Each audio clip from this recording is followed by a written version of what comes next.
Friends, आज मैं आपके बीच उस भूमि का प्रतिनिधित्व कर रहा हूं जिस भूमि ने हजारों वर्ष पहले ये मंत्र दिया था, समगच्छध्वम् समध्वत्वम् संवो मानसी जानताम्। आज 21वीं सदी में ये मंत्र और ज्यादा महत्वपूर्ण हो गया है, प्रासंगिक हो गया है। समगच्छध्वम् यानी सभी साथ मिलकर चले, संबद्धम् यानी सभी मिलजुल कर आपस में संवाद करें, और संवो मनानसी जानताम् यानी सभी के मन भी आपस में मिले रहें। फ्रेंड्स, जब मैं पहली बार क्लाइमेट समिट में पेरिस आया था, तब मेरा यह इरादा नहीं था कि दुनिया में हो रहे अनेक वायदों में एक वायदा अपना भी जोड़ दूं।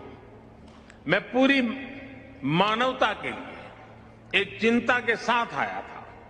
मैं उस संस्कृति के प्रतिनिधि के रूप में आया था जिसने सर्वे भवन्तु सुखिनः अर्थात सभी सुखी रहे का संदेश दिया है। और इसलिए मेरे लिए पेरिस में हुआ आयोजन एक समिट नहीं, सेंटिमेंट था, एक कमिटमेंट था।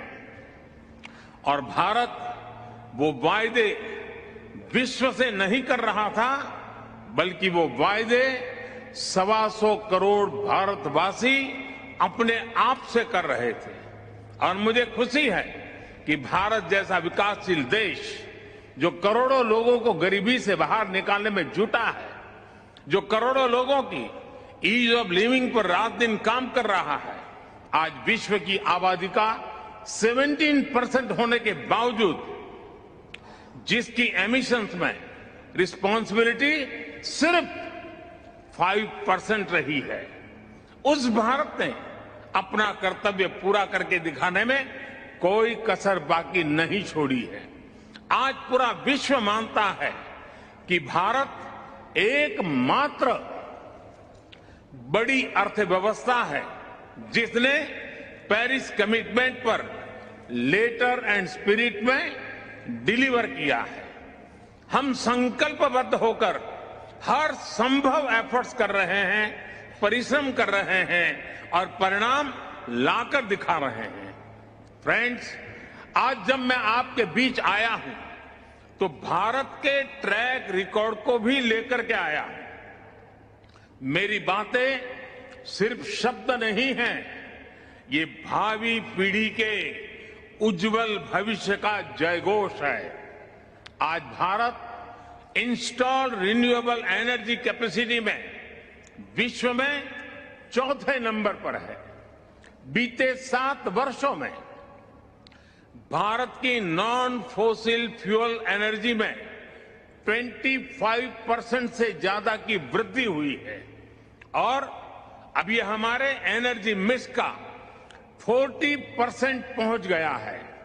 फ्रेंड्स, विश्व की पूरी आबादी से भी अधिक यात्री भारतीय रेल से हर वर्ष यात्रा करते हैं। इस विशाल रेलवे सिस्टम ने अपने आप को 2030 तक नेट जीरो बनाने का लक्ष्य रखा है। अकेली इस पहल से सालाना 60 मिलियन टन एमिशन की कमी होगी।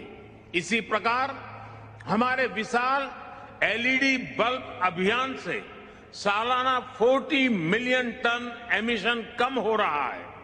आज भारत दृढ़ इच्छा शक्ति के साथ ऐसे कई सारे इनिशिएटिव्स पर तेजी से काम कर रहा है। इसके साथ ही भारत ने अंतर्राष्ट्रीय स्तर पर दुनिया का सहयोग करने के लिए इंस्टीट्यूशनल सॉल्यूशन भी दिए हैं।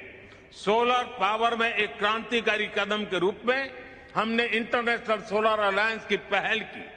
क्लाइमेट एडप्शन के लिए हमने coalition for disaster resilient infrastructure का निर्माण किया है।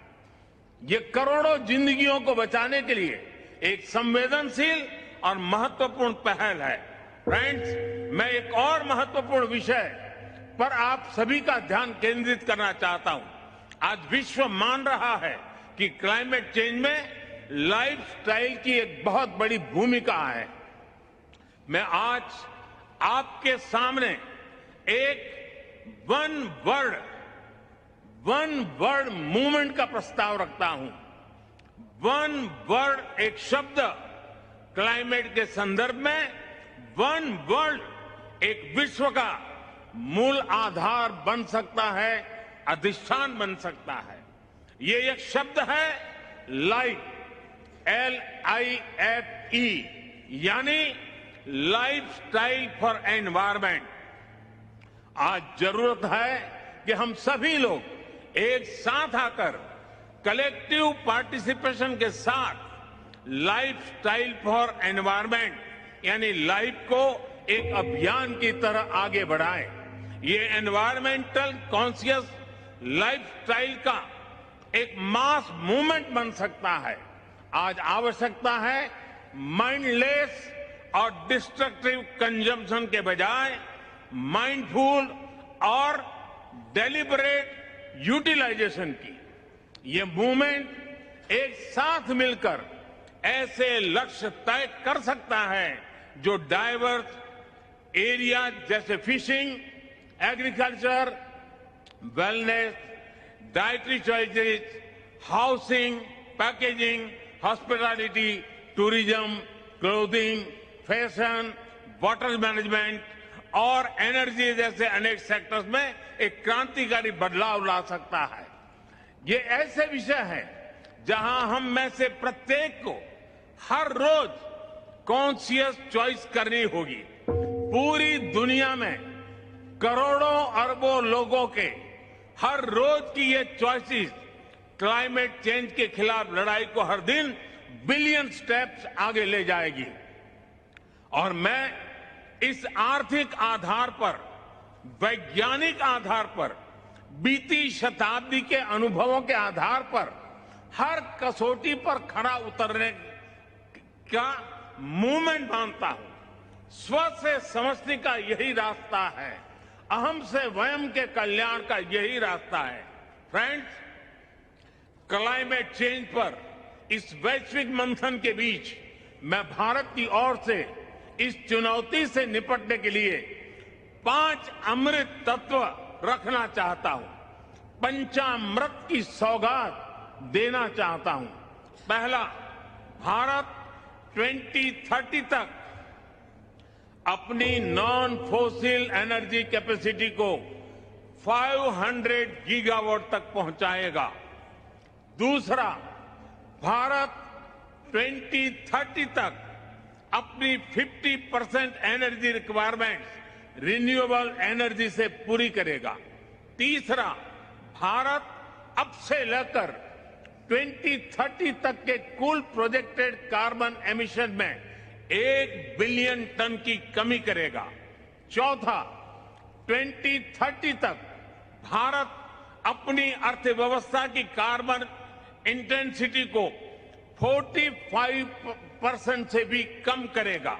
और पांचवा, वर्ष 2070 तक भारत नेट जीरो का लक्ष्य हासिल करेगा। ये पंचामृत क्लाइमेट एक्शन में भारत का एक अभूतपूर्व योगदान होंगे। फ्रेंड्स, ये सच्चाई हम सभी जानते हैं कि क्लाइमेट फाइनेंस को लेकर आज तक किए गए वायदे खोखले ही साबित हुए हैं। जब हम सभी क्लाइमेट एक्शन पर अपने एम्बिशन बढ़ा रहे हैं, तब क्लाइमेट फाइनेंस पर विश्व के एम्बिशन वही नहीं रह सकते जो पेरिस एग्रीमेंट के समय थे। आज जब भारत ने एक नए कमिटमेंट और एक नई ऊर्जा के साथ आगे बढ़ने का संकल्प लिया है, तो ऐसे समय में क्लाइमेट फाइनेंस और लो कॉस्ट क्लाइमेट टेक्नोलॉजीज का ट्रांसफर और महत्वपूर्ण हो जाता है।